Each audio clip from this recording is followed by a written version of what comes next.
حضرت علی، زندگی تھکا دینے والی چیز ہے، اور جب تم تھک جاؤ تو اپنے رب کو یاد کر لیا کرو، کیونکہ سکون تو صرف اللہ کی یاد میں ہی ہے۔ صبر کرنا اور قدر کرنا نصیب والوں کے حصے میں آتا ہے۔ صبر کی ایک بہت اچھی بات ہے، جب آ جائے تو کسی کی طلب نہیں رہتی۔ صبر کی انتہا، اور پھر تمہیں کیا معلوم ہے، جب کوئی بھیگی آنکھیں سختی سے گڑ کر، لمبی سانس کھینچ کر، تلخ مسکراہٹ لبوں پر سجائے آسمان کی طرف دیکھے تو وہ ضبط کی کس انتہا پر ہوتا ہے۔ صبر کا گھونٹ دوسروں کو پلانا آسان ہے، خود پیتے ہوئے پتہ چلتا ہے کہ ایک ایک قطرہ کتنا مشکل ہے۔ دنیا مکافات عمل ہے، صبر ضائع نہیں جاتا۔ ڈیئر ہارٹ، لٹل مور صبر۔ سب کچھ ہو سکتا ہے، بس تم اپنے رب پر یقین رکھو۔ لا ترجو الا ربک، اپنے رب کے علاوہ کسی سے امید نہ رکھو۔ یا اللہ صبر دے، تیرے بندے امتحان لیتے ہیں۔ فصبر جمیل،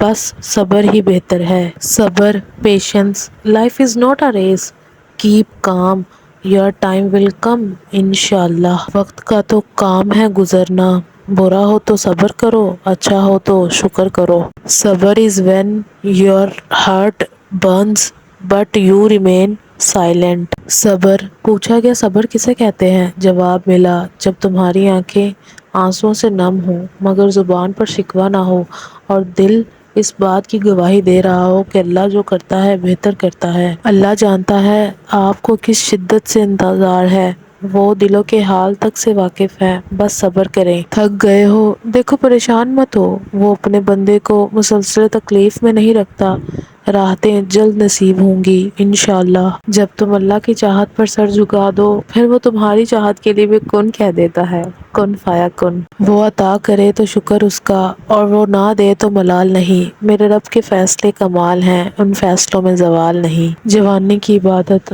اور میرے اللہ کو جوانی کی عبادت بہت پسند ہے۔ سورہ یوسف مثال ہے کہ کچھ چیزیں لمحوں میں نہیں دی جاتی، لیکن اکثر وہ صدیوں کے لیے ہمارے حصے میں لکھ دی جاتی ہیں۔ دعائیں وقت لیتی ہیں، لیکن وہ قبولیت سے پہلے تمہارا صبر آزماتی ہیں۔ نصیب اور صبر، کچھ چیزیں نصیب کا حصہ نہیں ہوتی، لیکن تمہارا صبر اور تمہارا یقین تمہیں اس منزل تک لے جاتا ہے جہاں کن ہوتا ہے، اور اللہ فرماتا ہے تم صبر کی انتہا کر دو، میں معجزوں کی انتہا کر دوں گا۔ ڈر اور خوف انسان کو کسی نہ کسی کا محتاج بنا دیتا ہے، اس سے بہتر نہیں کہ تم اس رب سے ڈرو جس نے ڈر اور خوف کو پیدا کیا۔ صبر کی اس جنگ کے بعد تم شکر کی فتح پاؤ گے انشاءاللہ۔